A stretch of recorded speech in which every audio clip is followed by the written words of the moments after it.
এরপরে আল্লাহ বলেন, শেষ কথা হলো আমাইয়াতাওয়াল্লাল্লাহা ওয়া রাসূলাহু ওয়াল্লাযীনা আমানু। আবার বলে আল্লাহ, শোনো, আবারও বলছি, বান্দা আল্লাহকে যে বন্ধু বানাবে, রাসূলকে যে বন্ধু বানাবে, আমার নামাজি বান্দাকে যারা বন্ধু বানাবে, তারাই হবে আমি আল্লাহর দল। আর আমি আল্লাহ ঘোষণা দিলাম, ফাইন্না হিজবাল্লাহি হুমুল গালিবুন, এমন আল্লাহর দল যারা হবে আমার, তারাই হবে বিজয়ী। ومن يتولى الله ورسوله والذين آمنوا فإن حزب الله هم الغالبون।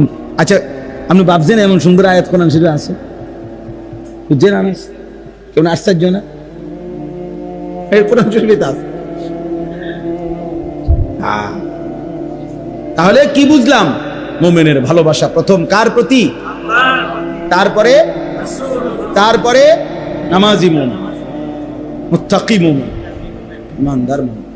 ভালোবাসবো আল্লাহকে, ভালোবাসবো রাসূলুল্লাহকে, ভালোবাসবো মুত্তাকি মুমিনকে। বলেন, ভালোবাসবো কাকে?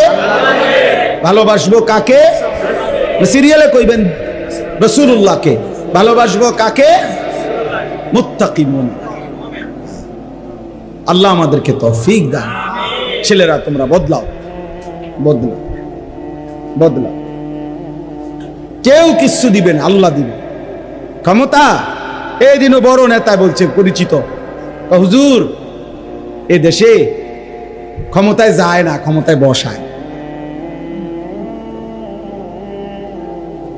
ক্ষমতায় কেউ, আমরা যত কিছুই কাবজাব করি, ভিন্ন কোন শক্তি আজ তাকে কালোকে বসায়।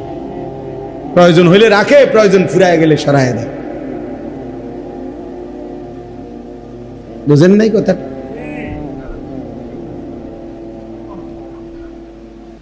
এই সিস্টেম।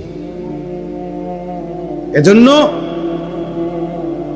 আমাদের সব প্রয়োজন পূরণ করেন যিনি, তিনি আল্লাহ। আমি কিংবা আমার পরিবারের সুখ শান্তি, আমার জীবনের নিরাপত্তা মূলত কার হাতে?